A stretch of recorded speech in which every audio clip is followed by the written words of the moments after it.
Manginimikelele ekuseni zihlobo zami ethandwa inkosi uJesu. Namuhla ekuseni ngifuna umuntu ngamunye ngamunye avule iBhayibheli yakhe. Sifunde incwadi yamaHubo 23. Efundeka ngalolu hlobo. uJehova umalusi wami angiyawuswela. Uyangilalisa ebadlelweni aluhlaza. Uyangiyisa ngasemanzini okuphumula. Ubuyisa umphefumulo wami. Uyangihola izindleleni zokulunga ngenxa yegama lakhe. Noma ngihamba esigodini sethunzi lokufa, angesabo kubi. Ngokuba wena unami intonga yakho nodondolo lwakho ziyangiduduza. Ulungisa itafula phambi kwami ebusweni besitha sami. Ugcoba ikhanda lami ngamafutha. Indebe yami iyachicima. Impela obuhle nomusa kuyangilandela.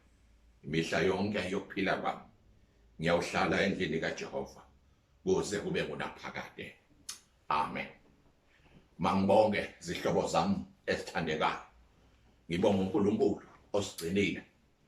Waphinda nakulosuku wasivumela ukuba sihlanganyele kule nkonzo ekuseni nje. Kule ncwadi yamaHubo ngicela ukwenza nje umgomo omfushane. Ngithi umalusi omuhle uzawusilusa kuzo zonke izimo. Umalusi omuhle uzawusilusa kuzo zonke izimo. Incwadi yamaHubo abaJuda babehlabelela ngayo ngezikhathi zakudala iminyaka eyizinkulungwane eyadlula. Kanti namanje ebandleni likaKristu siyahlabelela ngale ncwadi yamaHubo. Kule ncwadi yamaHubo kukhona imikhuleko eminingi. Kwesinye isikhathi mangenza isibonelo nje. Abantu babekhulekela intethelelo bevuma izono. Kwesinye isikhathi uDavide wakhala kuJehova ukuze amsize, amkhulule ezandleni zababi nasezinhluphekweni zakhe.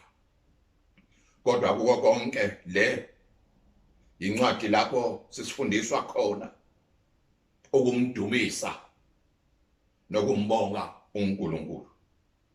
Ukuba masimdumise simbonge uJehova noma ngabe sisifumana sikusiphi isimo.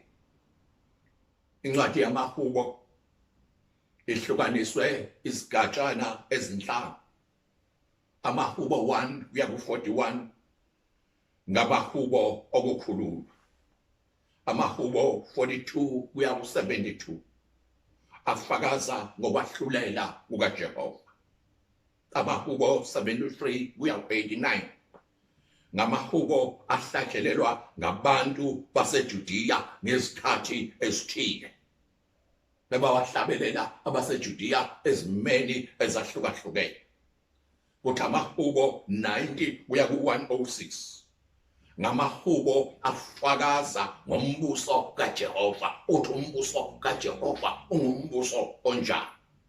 AmaHubo 106 kuya ku150 ngamaHubo okudumisa nokubonga uNkulunkulu. Leli ke esilifundile lika23 iHubo libhalwa nguDavid ngoba baningi ababhali babaHubo. Kodwa leli libhalwa nguDavid. uDavid owayinkosi enkulu yakwaIsrayeli. Othi umbhali umemchaza kahle uDavid wayengumhlabeleli omuhle, ehlabelela ephethe ugubhu lwakhe edumisa kwesinye isikhathi uNkulunkulu. uDavid lo ngunyana kaJese owathi mhla umprofeti uSamuel ethunywe uNkulunkulu ukuba ayawugcoba umuntu ezahola isizwe endlini kaJese. Beza bonke ebebabonakala befanelekile ukuthi bangahola isizwe. Kodwa wafika uNkulunkulu wathi no, akabakhethanga. Kwathi lapho khona esebuza ukuthi akekho yini omnye umfana. Ethi impendulo ukhona umfanyana omncane, umfana nje olusa izimvu, uthi umuntu kaNkulunkulu makalandwe. Nguye ke lo obhala leHubo 23 unyana kaJesu. uDavide ubhala ngezinto ezenzeka ekuphileni kwakhe.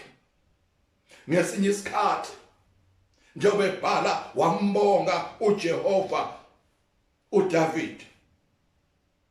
Kwesinye isikhathi ubhala amahubo ekhala izinyembezi. Kwamanye amahubo awabhalayo uDavide uyajabula ngoba ebusiswe nguNkulunkulu. Kodwa ke ufuna ukuthi kini namhla ekuseni njengoba uNkulunkulu wayethembekile kuDavide kuzo zonke izinsuku zakhe, usenjalo nanamuhla lo uNkulunkulu esimkhonzayo uthembekile, ungumalusi omuhle kuzo zonke izimo esidibana nazo. Ukhona lo malusi omuhle uzawusilusa kulezo zimo. Noma ngabe silingwa, noma ngabe sihlupheka, noma ngabe sinqotshwa kuSathane, kodwa lo uNkulunkulu esimkhonzayo usenjalo nanamuhla. Anakekho usengumalusi omuhle, akajiki noma ngabe izulu liyathuthuma, akajiki lo uNkulunkulu noma ngabe ilanga libalele, akajiki lo uNkulunkulu usoloku emlusile umuntu wakhe. Noma ngabe bantakethu sihlaselwe sisifo se-COVID-19, kodwa lo malusi omuhle usilusile. Singakhohlwa ukhona lo malusi omuhle usilusile, uzawusilusa nalesikhathi sesifo esesabekayo, uzawusilusa lo malusi. Yona nto athi umhlabeleli waseweseni uma ekhuluma ngalo malusi omuhle athi beka ithemba lakho kuye uthuthuzeleke, ngoba lo malusi omuhle uyakwazi ukumlusa umuntu. Ufuna ukuthi kini ningalilahli ithemba, ningalilahli ithemba. Ukhona umalusi omuhle. LeHubo ka-23 ngelinye lamahubo bantakwethu, ngelinye bazalwane bami, lamahubo esiwabiza ngokuthi yi-messianic psalms, because likhuluma ngomesiya ozawufika ngesikhathi esizayo. Futhi lo mesiya ozawufika umesiya olungileyo, uzawusilusa. Umbuso ke nawo ongavele ebantwini, ngubani lo malusi? Umalusi bantakethu kokuqala mangithi umalusi onguNkulunkulu uyise, kube ngumalusi oyiNkulunkulu ndodana, kube ngumalusi onguNkulunkulu umoya oyingcwele. Ngibeka umunwe kulezitho ezintathu. Okokuqala, umalusi onguNkulunkulu uyise, wake wabelusa uNkulunkulu, wabalusa abakaIsrayeli bantakethu abathandekayo, wabalusa behamba bewela ulwandle olubovu, wabalusa uNkulunkulu. Wabalusa uNkulunkulu bedibana nenyoka phakathi nendlela, kodwa uNkulunkulu wabalusa, wathi kuMoses, phakamisa inyoka yethusi ukuze bonke abayibhekayo basinda. Wabalusa uNkulunkulu onguyise. Mabaphelelwa ukuhle endleleni, wavela umalusi onguyise uNkulunkulu, wahlisa imana, badla abantu. Mabaphelelwa ngamanzi endleleni, wabelusa lo uNkulunkulu, wevakala Moses, shaya idwala, washaya uMoses aphuma amanzi abaphuza abantu. Ubelusile umelusi onguNkulunkulu. Iyo lento athi omunye umbhali wamahubo umebhala uAsafa ebhala ngalomelusi athi wabelusa ngobuqotho benhliziyo yakhe, wabahola ngokuhlakanipha, wabahola ngesandla sakhe. Yes, nathi nakuhla uzawusihola lo melusi onguNkulunkulu. Singakhathazeki, ukhona umelusi onguJehova uzawuselusa. Yizwa, even in times of sorrow uzawuselusa lo nkulunkulu. In times of sickness uzawuselusa lo melusi. In times of darkness uzawuselusa lo melusi.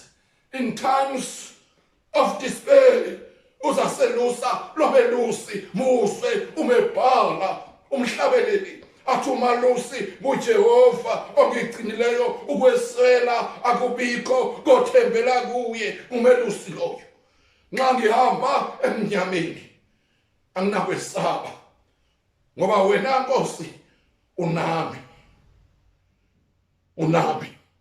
Umelusi okhona ngesikhathi sonke, noma sihambe umnyameni kodwa ukhona umelusi.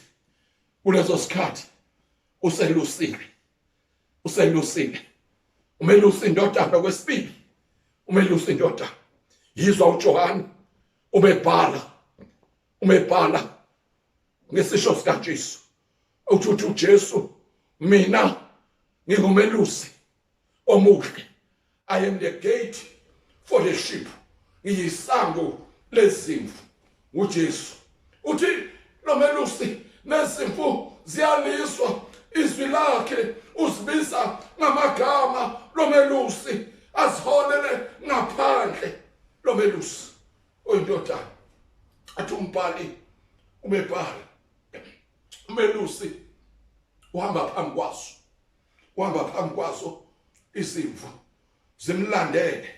Ngabe thina siyamlandela yilo Jesu. Umalusi udela ukuphila kwakhe. Njalo uJohane uthi umalusi udela ukuphila kwakhe. Amazwi acashunwa kuJohane eshiwo nguJesu athi udela ukuphila kwakhe ngenxa yezimvu. Yes, naye uJesu wakudela ukuphila kwakhe ngenxa yezimvu eziyithi. Wafa ukufa kwesiphambano, kodwa umalusi usalusile zonke isikhathi. Okwesithathu nokugcina, God the Holy Spirit, umalusi ongumoya oyingcwele usalusile. Yizwa namanje umezahamba uJesu angasishiyi sodwa. Uthi hlalani nilinde amandla kamoya oyingcwele, ngoba amandla kamoya oyingcwele yiwona azawuselusa, yiwona azawusikhathalela, yiwona amandla kamoya oyingcwele ozawusiduduza sibe namandla okuqhubeka kule hambo. Ngoba oluhambo lunengozi, oluhambo lunentshaba, kodwa noma ngabe sikhona intshaba koluhambo siyazi ukhona umelusi uselusile kuleyo ndlela. In conclusion, funa ukuthi kini ekuseni umalusi ozawuselusa kuzo zonke izimo kulesikhathi sesifo secorona. God the Holy Spirit usalusile. Let us not be terrified by this pandemic, ngoba umalusi ukhona. Iyo lento athi umhlabeleli uyavusa umphefumulo, uyawenza uphile. Athi ukulunga ngiba nakho ngenxa yomalusi. Umalusi osilusile, okulusa ngaso sonke isikhathi. Basalwane bami, owalusa uDavide. Uyibhekile uDavide lento, wambona uNkulunkulu emlusile, ngoba wamlusa noma esemgedeni ecitshwa ngomkhonto, kodwa uNkulunkulu wabelusa.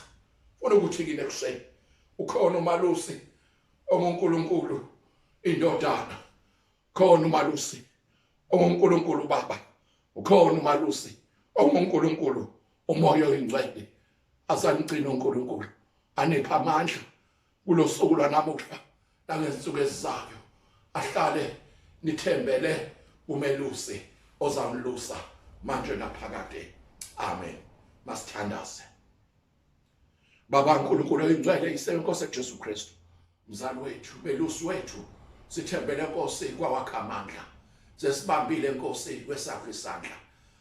Melusi oyingcwele, mnikazi wempilo zethu ekuseni, Baba olungileyo, sibeka Nkosi ibandla lakho lonke lingcwele kulo lonke ilizwe. Silibeka kuwe Baba oyingcwele.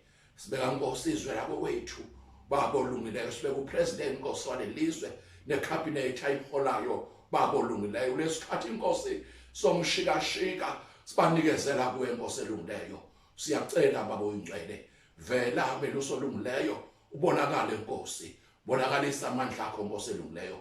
Akekho omnye Nkosi esingamethemba ngaphandle kwakho, nguwe kuphela Nkosi elungileyo esingahlala kuye. Senze Nkosi elungileyo sihlale kuwe ngazo zonke isikhathi, noma ngabe Nkosi sihlaselwa, noma Nkosi silingwa, kodwa Nkosi elungileyo senze Baba oyingcwele singasuki kuwe, egameni kaJesu Kristu manje naphakade.